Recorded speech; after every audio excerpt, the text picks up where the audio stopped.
السلام علیکم ورحمۃ اللہ تعالی وبرکاتہ۔ امید کرتا ہوں کہ آپ تمامی حضرات خیر و عافیت سے ہوں گے۔ اللہ تبارک و تعالی سے دعا ہے کہ ہمیں اور آپ کو تمام آفتوں اور مصیبتوں سے محفوظ رکھے۔ آج رمضان المبارک کی 12ویں تاریخ ہے، یعنی 12واں روزہ ہے، اور خبر یہ آئی ہے، اور ایسا ہر گاؤں میں ہوتے ہیں لوگ۔ میں کسی دوسرے گاؤں کا نہیں بلکہ خاص اپنے گاؤں کی بات کرتا ہوں۔ ہمارے گاؤں میں 2-4 شخص ایسے ہیں جو اپنے آپ کو بہت بڑا مفتی سمجھتے ہیں۔ ان کو مدرسہ میں پڑھنا تو ہے نہیں، اور ان کو اگر کوئی صلاح دیا جائے، کوئی بات بتائی جائے، تو وہ اس بات کو ماننے کو بھی تیار نہیں ہوتے ہیں۔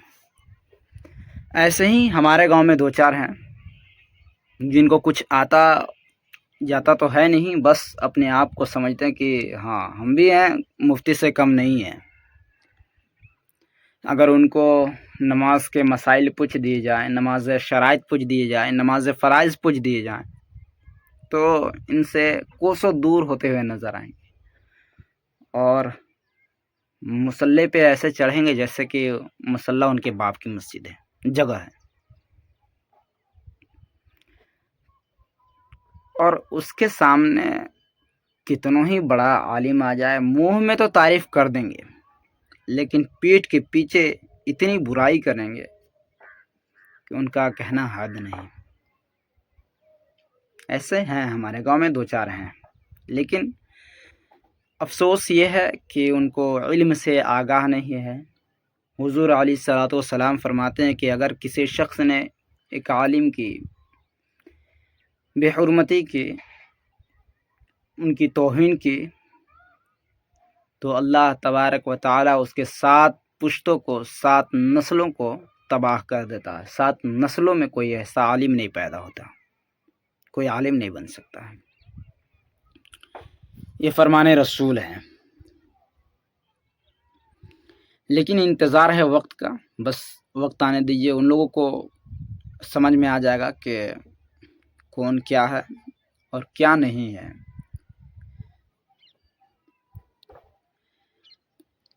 ایسے شخص ہیں جو رمضان کے اس مہینے میں بھی برائی کرتے ہیں،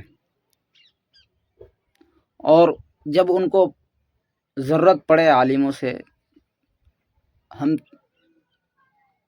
ہمیشہ دیکھیں اس بات کو کہ اگر ضرورت پڑتی ہے عالموں سے، تو عالموں کے پیر میں گر جاتے ہیں۔ کوئی سا بھی عالم ہو، کیسے بھی عالم ہو، ان کے پیر میں گر جاتے ہیں، اور گرنے کے بعد اپنا کام تو نکلوا لیں گے۔ کام نکلوانے کے بعد پھر دیکھیے اسے ہی برائی جو کرتے ہیں بھیا کہ مت کہیے، لگتا کہ اس کے پورے خاندان کو قتل کر دیے ہیں امام صاحب، چاہے وہ عالم صاحب، ایسے برائی کرتے ہیں۔ لگتا ہے کہ ان کا قرضہ کھا کر کے بیٹھے ہوئے ہیں، 8-10 لاکھ 12 لاکھ 20 لاکھ روپیہ ہڑپ کر کے بیٹھے ہیں، اس طرح بات کرتے ہیں۔ ایسا ہی کچھ ہوا ہے ہمارے ساتھ اس بار رمضان شریف میں گھر جانے کے بعد، لیکن وقت ہے، انتظار کر رہے ہیں، بس کچھ لمحوں کی انتظار ہے، پھر آئے گا وہ دور، آئے گا وہ وقت جن کے اوپر برسا جائے گا۔ بس یہی کوشش ہے کہ وہ وقت آئے، ضرور آئے گا انشاءاللہ۔